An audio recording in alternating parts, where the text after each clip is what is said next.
Halo, selamat pagi. Jadi di pagi hari ini saya akan menganalisa XAUSD pada tanggal 14 Agustus 2025. Sebelum saya menganalisa, seperti biasa saya mohon dukungannya untuk memberikan like dan subscribe pada channel saya agar saya makin semangat dalam memberikan analisa-analisa.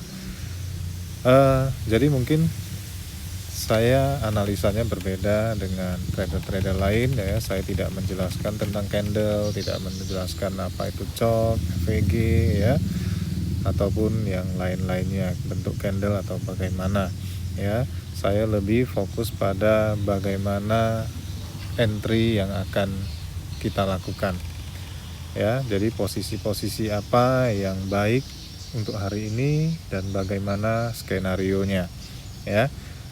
Sebelum ke situ ya, kita lihat dulu. Semalam saya ada memberikan analisa pada video saya di tanggal 13 Agustus. Saya ada menyampaikan bahwasanya indikator Bollinger Band sudah mulai mengecil ya. Ini menandakan adanya indikasi breakout ya, dan ternyata kita lihat ya, benar-benar di break ya. Dan juga pada video saya semalam ya, boleh dicek video tanggal 13 ya. Apabila zona resisten di sini, resisten minor di sini yang saya tandai pada video semalam di break, maka harga akan membentuk konsolidasi baru ya. Saya juga menandai ya pergerakannya seperti ini semalam ya. Saya menandakan pergerakannya seperti ini ya, dan kalau kita lihat pergerakan yang saya tandain semalam ya, sesuai ekspektasi ataupun sesuai prediksi saya. Jadi untuk hari ini bagaimana? Jadi hari ini sebelum kita mulai analisa teknikal, kita lihat dulu secara fundamentalnya. Malam ini ya ada berita di jam 19.30 WIB mengenai price index ya. Kita lihat. Oke, di sini selain ada indeks harga produsen, di sini juga ada klaim pengangguran ya. Klaim pengangguran awal ya, dampaknya tinggi ya, sedangkan PPI yang tadi kita lihat dampaknya tinggi juga ya. Jadi di sini ada dua news nanti malam yang dampaknya cukup tinggi, berarti volatilitas gold ini akan lebih tinggi. Jadi kalau kita lihat yang 3 bintang seperti ini saja. Klaim pengangguran awal 226, sebelumnya diprediksi akan turun menjadi 225. Artinya bagaimana? Ya, jadi kalau klaim pengangguran ya diprediksikan turun, berarti dolar akan menguat ya, karena terjadi penurunan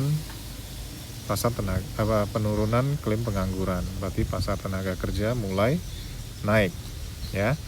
Tapi sebaliknya ya, kalau diprediksikan 225 tapi hasilnya di bawah dari prediksi, maka gold akan naik ya. Klaim pengangguran awal, sorry ya, saya terbalik ya. Jadi apabila angka klaimnya lebih tinggi ya, angka klaimnya lebih tinggi daripada prediksi, di sini 225. Kalau angka klaimnya lebih tinggi dari prediksi ya, maka dolar akan melemah dan gold akan naik ya. Karena kalau klaim pengangguran di sini lebih tinggi ya, itu membuktikan atau mengindikasikan bahwasanya pasar tenaga kerja sedang lemah sehingga angka pengangguran naik. Jadi kalau angka penganggurannya naik tinggi dari prediksi, otomatis gold akan naik ya, dolar melemah. Bagaimana dengan PPI ini ya? Jadi kalau indeks harga produsen ya sebelumnya 0 dan diprediksi akan 0,2. Jadi ini kedua data ini akan cukup membingungkan atau bisa membuat pasar bingung, sehingga volatilitasnya akan lebih tidak terarah menurut saya, karena kalau tadi kita lihat ya di sini ya, ini kalau naik otomatis gold akan menguat. Tapi kalau ini juga naik di atas prediksi ya, otomatis gold akan mengalami penekanan. Jadi kalau hasilnya nanti malam ya di indeks harga produsen ini mengalami penurunan ya, kalau ini turun dan klaim pengangguran ini naik ya, sudah bisa dipastikan gold akan terbang tinggi ya.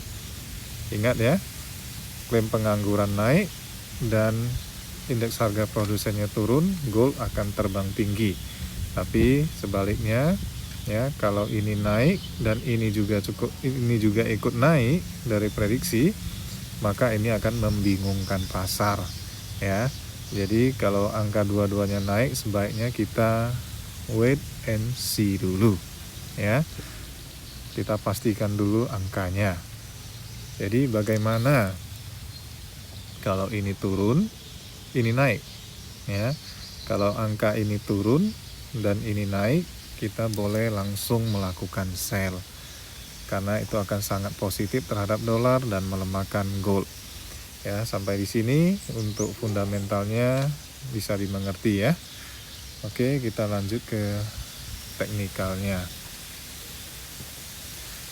Secara teknikal kita lihat bahwasannya saat ini harga membentuk ya. Kita tarik dari sini kemari. Oke, jadi harga membentuk ya, kita lihat di sini membentuk higher low, higher high, higher low, higher high. Mungkin nanti akan seperti ini.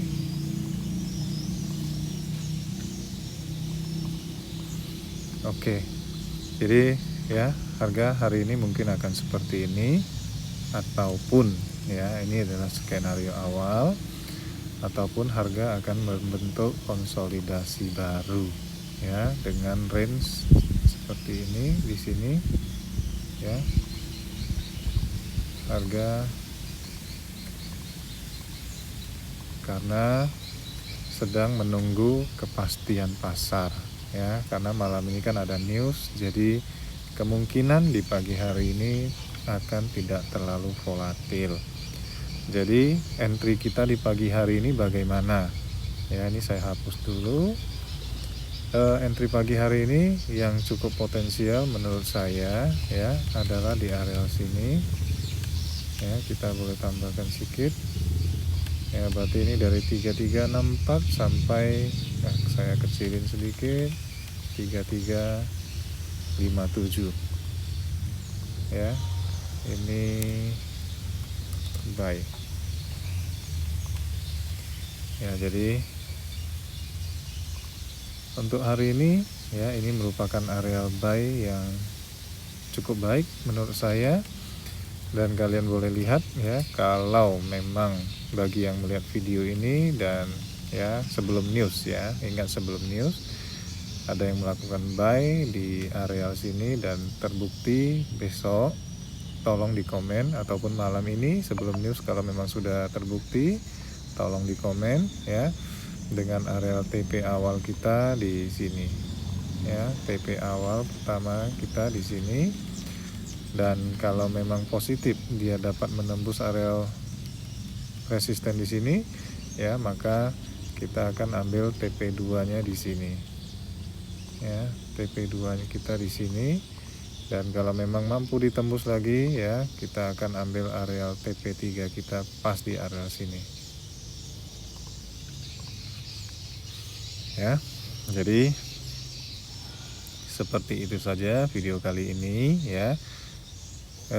Saya harap bantuannya sekali lagi untuk memberikan saya like, komen, dan subscribe agar saya semakin semangat, dan komen kalian akan saya gunakan untuk evaluasi ya, apa yang perlu saya masukkan dalam analisa saya, apakah perlu tambahan edukasi seperti trader-trader lain yang membahas tentang kejadian yang sudah terjadi semalam, ataukah hal-hal lainnya. Berikan saya semangat dengan memberikan saya subscribe dan dukungannya ya, lewat komen maupun dengan like yang ada. Dukung terus channel ini sehingga saya akan terus memberikan analisa-analisa di mana potensial untuk melakukan buy maupun sell, arah market akan kemana, dan bagaimana fundamental serta penjelasan mengenai news yang akan keluar. Sekian yang bisa saya sampaikan, semoga kita semua dalam keadaan sehat dan berkembang dalam melakukan trading.